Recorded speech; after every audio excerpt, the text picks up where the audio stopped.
PSC ബുള്ളറ്റിനാണ് ഇന്നത്തെ video discussion topic. 2024 February 15 PSC ബുള്ളറ്റിൻ ഡീറ്റെയിൽ ആയിട്ട് പഠിക്കാം. Welcome to Sunday seeds.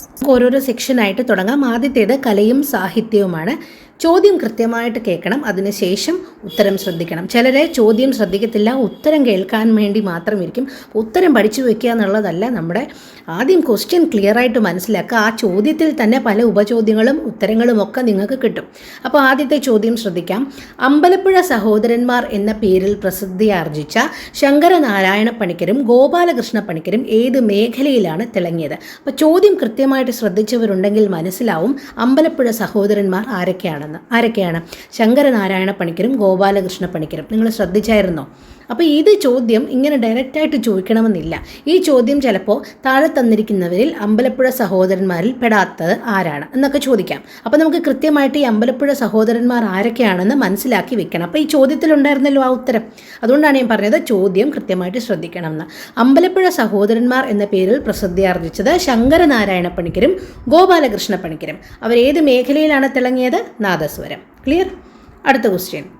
West Indies bowling ഇതിഹാസമായ മൈക്കിൾ ഗോൾഡിംഗ് വംശീയ അധിക്ഷേപങ്ങളെക്കുറിച്ച് പ്രതിപാദിച്ചുകൊണ്ട് രചിച്ച പുസ്തകം ഏതാണ്? Why we kneel how we rise. ഇതാണ് ആ പുസ്തകത്തിൻ്റെ പേര്. Why we kneel how we rise ആരുടെ പുസ്തകമാണെന്ന് ചോദിച്ചാൽ മൈക്കിൾ ഗോൾഡിങ്ങിൻ്റെ പുസ്തകമാണ്. അദ്ദേഹം ആരാണ്? മൈക്കിൾ ഗോൾഡിംഗ് ആരാണെന്ന് ചോദിച്ചാൽ വെസ്റ്റ് ഇൻഡീസ് ബൗളിംഗ് ഇതിഹാസമാണ് മൈക്കിൾ ഗോൾഡിംഗ്. എന്താണ് ഈ പുസ്തകത്തിൻ്റെ വിഷയം? എന്തിനെക്കുറിച്ചാണ് ഈ പുസ്തകം പ്രതിപാദിച്ചിരിക്കുന്നത്? വംശീയ അധിക്ഷേപങ്ങളെക്കുറിച്ചാണ്. അപ്പോൾ നോക്കി, ആ ചോദ്യത്തിൽ തന്നെ ഒരുപാട് കാര്യങ്ങൾ മനസ്സിലാക്കിയെടുക്കാനുണ്ട്. അപ്പോൾ വെസ്റ്റ് ഇൻഡീസ് ബൗളിംഗ് ഇതിഹാസമായ മൈക്കിൾ ഗോൾഡിംഗ് വംശീയ അധിക്ഷേപങ്ങളെക്കുറിച്ച് പ്രതിപാദിച്ചുകൊണ്ട് രചിച്ച പുസ്തകമാണ് why we kneel how we rise. അടുത്ത ചോദ്യം ഇതാണ്. അൺഡൂയിങ് ജെൻഡർ എന്നുള്ളത് ആരുടെ പുസ്തകമാണെന്ന്? ജൂഡിത്ത് ബട്ട്ലറിൻ്റെ പുസ്തകമാണ്. പക്ഷേ ആ ചോദ്യം നിങ്ങളൊന്ന് ശ്രദ്ധിക്കേ. ലിംഗവ്യത്യാസം ജീവശാസ്ത്രപരവും ലിംഗപദവി സാമൂഹികവുമാണെന്നുള്ള ചിന്തകളെ റദ്ദാക്കുകയാണ് വിഖ്യാത ചിന്തകയും ആക്ടിവിസ്റ്റുമായ ജൂഡിത്ത് ബട്ട്ലർ. മാനവികതയെ മുൻനിർത്തിയുള്ള ആശയ ലോകങ്ങളിലൂടെ സഞ്ചരിക്കുന്ന ബട്ട്ലറിൻ്റെ പഠനങ്ങൾ രേഖപ്പെടുത്തിയ പുസ്തകം ഏതാണ്? അൺഡൂയിങ് ജെൻഡർ എന്നാണ് ആ പുസ്തകത്തിൻ്റെ പേര്. ഇതിലെന്താ പറയുന്നത്? ലിംഗവ്യത്യാസം ബയോളജിക്കലാണ്. ലിംഗവ്യത്യാസം എന്ന് പറയുന്നത് ബയോളജിക്കലാണ്. എന്നാൽ ലിംഗപദവി സമൂഹം നൽകുന്നതാണ്, സാമൂഹികവുമാണ്. ഈ ചിന്തകളെ റദ്ദാക്കുകയാണ്. ഈ ചിന്തകളോട് ഈ ചിന്തകൾ റിജക്റ്റ് ചെയ്യുകയാണ്, ഇങ്ങനെയല്ല എന്ന് പറയുകയാണ് ആക്ടിവിസ്റ്റായ ജൂഡിത്ത് ബട്ട്ലർ. മാനവികതയെ മുൻനിർത്തിയുള്ള ആശയ ലോകങ്ങളിലൂടെ സഞ്ചരിക്കുന്ന ബട്ട്ലറിൻ്റെ പഠനങ്ങൾ രേഖപ്പെടുത്തിയ പുസ്തകമാണ് അൺഡൂയിങ് ജെൻഡർ. ഓക്കെ. അടുത്ത ചോദ്യം. ഏതാണ് ഈ പ്രശസ്ത ഇന്ത്യൻ ചിത്രകല? അപ്പോൾ കുറച്ച് കാര്യങ്ങൾ വായിക്കാം, അത് കേട്ടിട്ട് ഉത്തരം മനസ്സിൽ വരുന്നുണ്ടോ എന്ന് ശ്രദ്ധിക്കുക. ഒന്നാമത്തെ കാര്യം, ആദിവാസി കലകളിൽ ഏറ്റവും ജനകീയമായ ചിത്രകലയാണിത്. മനസ്സിലായോ? ഇല്ല. അടുത്തത് വായിക്കാം. മഹാരാഷ്ട്രയുടെ വടക്കൻ പ്രവിശ്യയിലും ഗുജറാത്തിൻ്റെ തെക്കൻ പ്രദേശങ്ങളിലുമായിട്ട് വ്യാപിച്ചു കിടക്കുന്നു ഈ ആദിവാസി സമൂഹം. 3000 വർഷങ്ങൾ പാരമ്പര്യമുള്ള ചിത്രണ രീതിയാണിത്. ഭിത്തി ചിത്രങ്ങളായി വരച്ചിരുന്ന ഇവയെ ക്യാൻവാസിലും കടലാസിലും ആവിഷ്കരിച്ച് പ്രശസ്തമാക്കിയത് ദിവ്യ സോമ മാഷയാണ്. ഏതാണ് ഈ ചിത്രകല? വർലി ചിത്രകലയാണ്. വർലി പെയിൻറ്റിങ്സ് എന്ന് പറയും. നിങ്ങൾക്കൊക്കെ സാധാരണയായിട്ട് പരിചയമുണ്ട് വർലി പെയിൻറ്റിങ്സ്. ആദിവാസി കലകളിലെ ഏറ്റവും ജനകീയമാണ്. അപ്പോൾ മഹാരാഷ്ട്രയുടെ വടക്കൻ പ്രവിശ്യയിലും ഗുജറാത്തിൻ്റെ തെക്കൻ പ്രവിശ്യയിലുമായിട്ടാണ് ഈ ആദിവാസി സമൂഹം വ്യാപിച്ചു കിടക്കുന്നത്. 3000 വർഷം പഴക്കമുള്ള ഒരു ചിത്രണ രീതിയാണ് ഇത്. ക്യാൻവാസിലും കടലാസിലുമൊക്കെ ആവിഷ്കരിച്ച് പ്രശസ്തമാക്കിയതാരാണ്? ദിവ്യ സോമ മാഷെ. ഈ പെയിൻറ്റിങ്ങിൻ്റെ പേരെന്താണ്? ഈ ചിത്രകലയുടെ പേര് വർലി ചിത്രകല, വർലി പെയിൻറ്റിങ്സ്. അടുത്ത ചോദ്യം നോക്കാം. ആരാണ് ഈ സിനിമകളുടെ സംവിധായകൻ? ദൈവവും മതവും നിരന്തരം ഇടപെടുന്നതാണ് കുടുംബം എന്ന് പറയാൻ ശ്രമിക്കുന്ന ഫാമിലി എന്ന ചലച്ചിത്രം. സഹോദരങ്ങളായ ഒനാൻ്റെയും കോരയുടെയും അത്ഭുത ജീവിത കഥയോടൊപ്പം സഞ്ചരിക്കുന്ന മറ്റു മനുഷ്യരുടെയും കഥ പറയുന്ന 1956 മധ്യ തിരുവിതാംകൂർ. അപ്പനും മകനും തമ്മിൽ സംഘർഷങ്ങൾ, പ്രകൃതിയും മനുഷ്യനും ഇടചേരുന്ന ഒരു ഭൂമികയോട് ചേർത്ത് നിർത്തി മതവും വിശ്വാസവും വിശ്വാസരാഹിത്യവും വർണ്ണിക്കുന്ന വിത്ത് എന്ന സിനിമ. ഉത്തരം ഡോൺ പാലത്തറ. ആരാണ് ഈ സിനിമകളുടെ സംവിധായകൻ? അപ്പോൾ ദൈവവും മതവും നിരന്തരം ഇടപെടുന്നതാണ് കുടുംബം എന്ന് പറയാൻ ശ്രമിക്കുന്ന ഫാമിലി എന്ന ചലച്ചിത്രം. അതുപോലെ തന്നെ 1956 മധ്യ തിരുവിതാംകൂർ. അതുപോലെ തന്നെ വിത്ത്. ഈ സിനിമയുടെ സംവിധായകൻ ആരാണ്? ഡോൺ പാലത്തറ. അടുത്ത ചോദ്യം. അടുത്തിടെ അന്തരിച്ച ഈ മലയാളി ആരാണ്? ചിത്രം നോക്കിയിട്ട് മനസ്സിലാവുന്നുണ്ടെങ്കിൽ ഓക്കെ, അതല്ലെങ്കിൽ ഇത് കേൾക്കാം. ഇന്ത്യയിൽ അറിയപ്പെടുന്ന ചിത്രകാരനാണ്. ശില്പി, ഡിസൈനർ, ഗ്രാഫിക് ആർട്ടിസ്റ്റ്, എഴുത്തുകാരൻ ഒക്കെയാണ് ഇദ്ദേഹം. ഇദ്ദേഹത്തിൻ്റെ മാസ്റ്റർ പീസ് എന്ന് വിശേഷിപ്പിക്കാവുന്ന ചിത്ര പരമ്പരയാണ് യയാതി.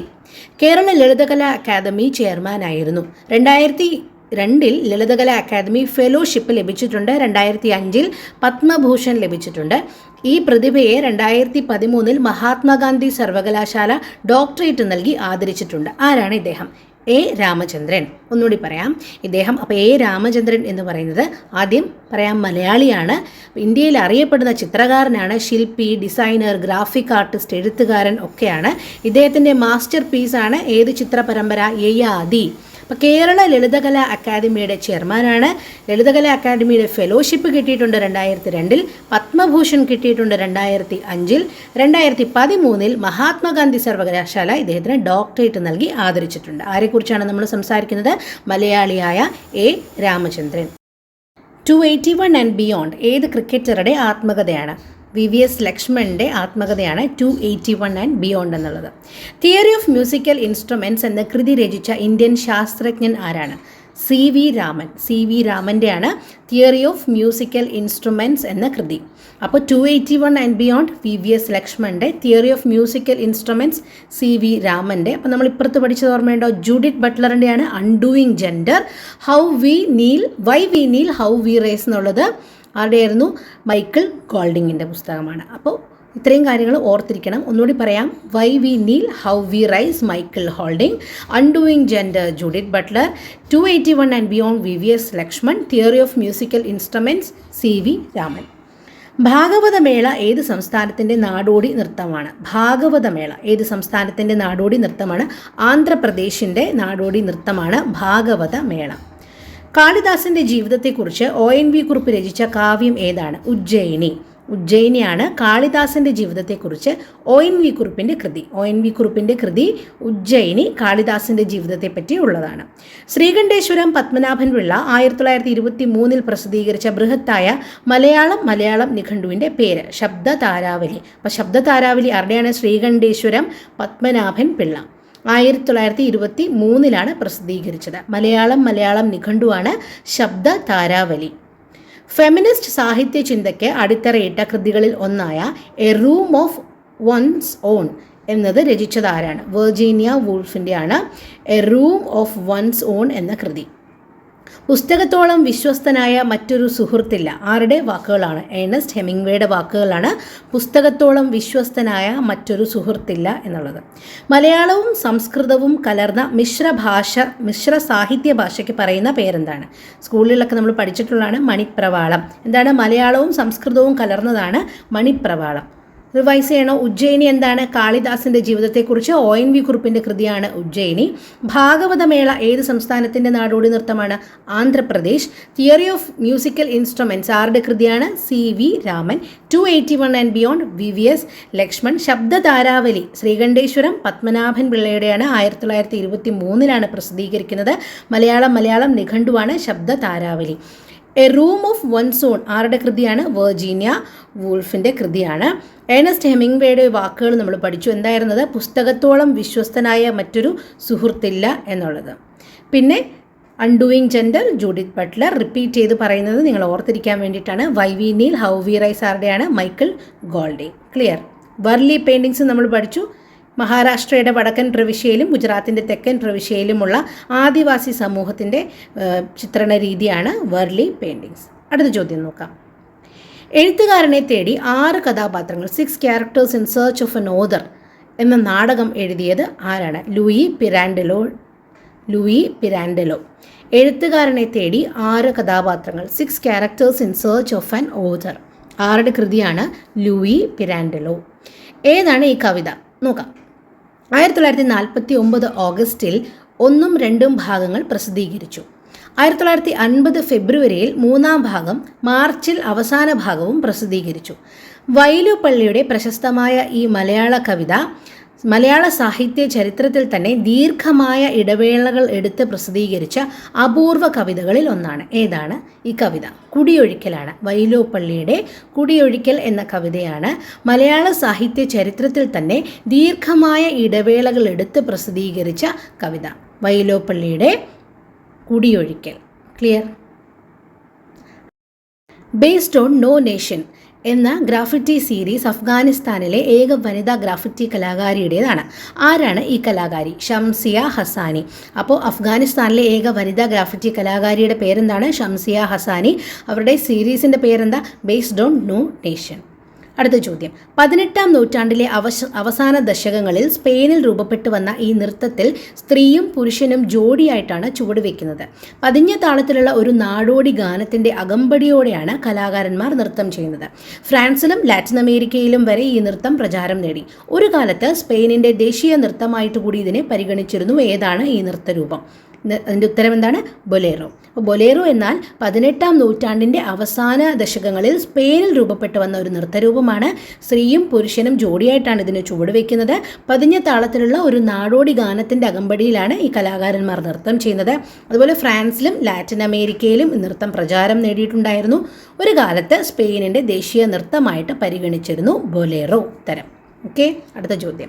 മധ്യപ്രദേശിലെ ഉമറിയ ജില്ലയിലാണ് ബൈഗ ആദിവാസി സമൂഹത്തിൽപ്പെട്ട ഈ കലാകാരി ജീവിക്കുന്നത്. ആരാണെന്ന് നിങ്ങൾ കണ്ടുപിടിക്കണം. പേര് മനസ്സിലാക്കണം. ക്ലൂ പറയാം. മധ്യപ്രദേശിലെ ഉമറിയ ജില്ലയിലാണ് ബൈഗ ആദിവാസി സമൂഹത്തിൽപ്പെട്ട ഈ കലാകാരി ജീവിക്കുന്നത്.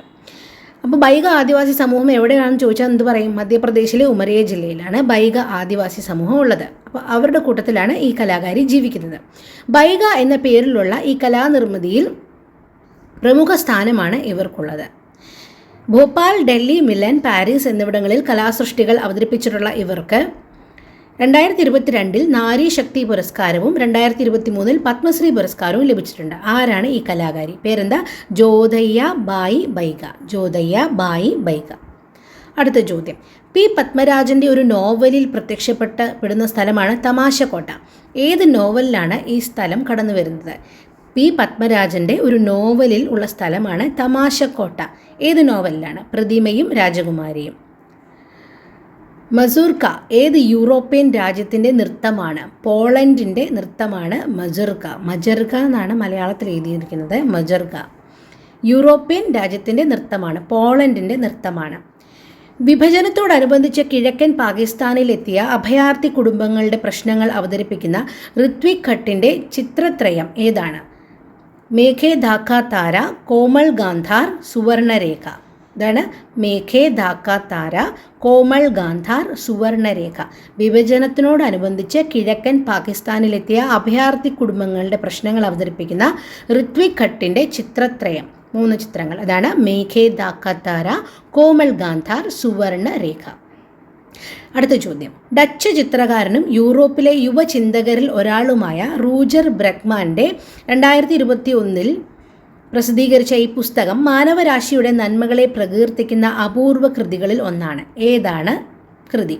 Human kind A hopeful history എന്നുള്ളതാണ് ഡച്ച് ചിത്രകാരനും യൂറോപ്പിലെ യുവചിന്തകരിൽ ഒരാളായ റൂജർ ബ്രെക്മാൻ അദ്ദേഹത്തിൻ്റെ 2021 പ്രസിദ്ധീകരിച്ച കൃതിയാണ് human kind A hopeful history. എൻ്റെ മൃഗയാ സ്മരണകൾ ആരുടെ ഷിക്കാർ സ്മരണകളാണ്? ഷിക്കാർ മീൻസ് വേട്ട. ആരുടെ ഷിക്കാർ സ്മരണകളാണ് എൻ്റെ മൃഗയാ സ്മരണകൾ? കേരളവർമ്മ വലിയ കോയി തമ്പുരാൻ്റേതാണ് എൻ്റെ മൃഗയാ സ്മരണകൾ. ഒന്ന് റിവൈസ് ചെയ്താലോ? എൻ്റെ മൃഗയാ സ്മരണകൾ ആരുടെയാണ്? കേരളവർമ്മ വലിയ കോയി തമ്പുരാൻ്റെ. Human kind A hopeful history ആരുടെ പുസ്തകമാണ്? റൂജർ ബ്രെക്മാൻ്റെ. ബൊലേറോ എന്തായിരുന്നു? 18-ാം നൂറ്റാണ്ടിലുണ്ടായിരുന്ന സ്പെയിനിലുണ്ടായിരുന്ന ഒരു നൃത്തമാണ് bolero. Shamsia Hassani based on no nation എന്ന ഗ്രാഫിറ്റി സീരീസിൻ്റെ കലാകാരിയാണ്. അഫ്ഗാനിസ്ഥാനിലെ ഏക വനിതാ ഗ്രാഫിറ്റി കലാകാരിയാണ്. 6 characters in search of an author ആരുടെ നാടകമായിരുന്നു? ലൂയി പിരാൻഡലോ. വൈലോപ്പള്ളിയുടെ ഒരു കവിത നമ്മൾ പഠിച്ചു, കൂടിയൊഴിക്കൽ. എന്തായിരുന്നു അത്? അതിന് പ്രത്യേകത മലയാള സാഹിത്യ ചരിത്രത്തിൽ തന്നെ ദീർഘമായ ഇടവേളകൾ എടുത്ത് പ്രസിദ്ധീകരിച്ച അപൂർവ കൃതികളിൽ ഒന്നാണ് കൂടിയൊഴിക്കൽ. VVS ലക്ഷ്മണൻ്റെ ആത്മകഥ 281 and beyond. Theory of musical instruments CV Raman. Bhagavata Mela ഏത് സംസ്ഥാനത്തിൻ്റെ നാടോടി നൃത്തമാണ്? ആന്ധ്രാപ്രദേശ്. ഉജ്ജയിനി എന്തായിരുന്നു? ONV കുറുപ്പിൻ്റെ രചനയാണ് ഉജ്ജയിനി. പ്രത്യേകത എന്താ? കാളിദാസൻ്റെ ജീവിതത്തിനെ കുറിച്ചുള്ള കാവ്യമാണ് ഉജ്ജയിനി. ശബ്ദ താരാവലി ശ്രീകണ്ഠേശ്വരം പത്മനാഭൻ പിള്ളയുടേതാണ്. 1923 പ്രസിദ്ധീകരിക്കുന്നത്. ഏറ്റവും ബൃഹത്തായ മലയാളം നിഘണ്ടുവാണ്. വെർജീനിയ വുൾഫിൻ്റെ ഒരു പുസ്തകത്തിനെ കുറിച്ച് നമ്മൾ പറഞ്ഞു, a room of one's own. പുസ്തകത്തോളം വിശ്വസ്തനായ മറ്റൊരു സുഹൃത്തിൽ എന്ന് പറഞ്ഞതാരാ? Ernest Hemingway. മണിപ്രവാളത്തിൻ്റെ പ്രത്യേകത എന്താ? മലയാളവും സംസ്കൃതവും കൂടി കലർന്ന സാഹിത്യഭാഷയാണ് മണിപ്രവാളം. അൺഡൂയിങ് ജെൻഡർ ജൂഡിത്ത് ബട്ട്ലറിൻ്റെ പുസ്തകമാണ്. Why we kneel how we rise എന്നുള്ളത് മൈക്കിൾ ഗോൾഡിങ്ങിൻ്റെ പുസ്തകമാണ്. അമ്പലപ്പുഴ സഹോദരന്മാർ നാദസ്വരത്തിൽ പേരുകേട്ട ആൾക്കാരാണ്. ആരൊക്കെയാണ് അമ്പലപ്പുഴ സഹോദരന്മാർ? ശങ്കരനാരായണ പണിക്കരും ഗോപാലകൃഷ്ണ പണിക്കരും. ഓക്കെ, നമുക്ക് തുടർന്ന് പഠിക്കാം.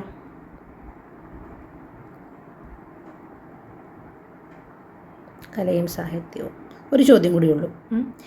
ഹിറ്റ്ലറുടെ ഭരണകാലത്തെ വിശേഷിപ്പിക്കുന്ന പദപ്രയോഗമാണ് ഈ പേര്. ഹിറ്റ്ലറുടെ ഭരണകാലത്തെ വിശേഷിപ്പിക്കാൻ ഉപയോഗിക്കുന്ന ഒരു പദപ്രയോഗമാണിത്. യൂറോപ്യൻ തിയേറ്ററിലെ പ്രശസ്ത ഇറ്റാലിയൻ നാടക പ്രവർത്തകനായ റോമിയോ ഇതേ പേരിലുള്ള ഒരു പോസ്റ്റ് ഡ്രാമ ഒരുക്കിയിട്ടുണ്ട്. ഒരു നാടകം എന്നതിനേക്കാൾ വീഡിയോ ഇൻസ്റ്റലേഷനായിട്ടാണ് ഇത് തയ്യാറാക്കിയിട്ടുള്ളത്. ഇതിൻ്റെ പേരെന്താണ്? തേർഡ് റേക്ക്, മൂന്നാം സാമ്രാജ്യം എന്നാണ് ഇതിൻ്റെ പേര്. ഹിറ്റ്ലറുടെ ഭരണകാലത്തെ വിശേഷിപ്പിക്കുന്ന പദപ്രയോഗമാണ് മൂന്നാം സാമ്രാജ്യം, നമുക്കറിയാം അല്ലേ. അപ്പോൾ ഇത്രയും ചോദ്യങ്ങളാണ് കലയും സാഹിത്യവും എന്നുള്ളതിൽ PSC ബുള്ളറ്റിനിൽ ഉണ്ടായിരുന്ന ലേറ്റസ്റ്റ് ബുള്ളറ്റിൽ നിന്നുള്ളത്. അപ്പോൾ ഇത്രയും കാര്യങ്ങൾ പഠിച്ചു വയ്ക്കുക. തുടർന്നുള്ളത് ഉടനെ തന്നെ അപ്ലോഡ് ചെയ്യാം. നിങ്ങൾക്ക് വീഡിയോ ഇഷ്ടപ്പെട്ടെങ്കിൽ ഒരു ലൈക്ക് പ്രതീക്ഷിക്കുന്നതിൽ തെറ്റില്ലല്ലോ. സബ്സ്ക്രൈബ് ചെയ്തിട്ടില്ലെങ്കിൽ സബ്സ്ക്രൈബ് ചെയ്യുക. ബെൽ ഐക്കൺ കൂടി എനേബിൾ ചെയ്തിട്ടേക്കുക. PSC ബുള്ളറ്റിൻ എന്തായാലും നിങ്ങൾ പഠിച്ചിരിക്കേണ്ടതാണ്. കൂടുതൽ വീഡിയോസ് PSC ബുള്ളറ്റിനെ ബേസ് ചെയ്തും ഉണ്ടാവും. Okay, thanks for watching. Have a great day. By.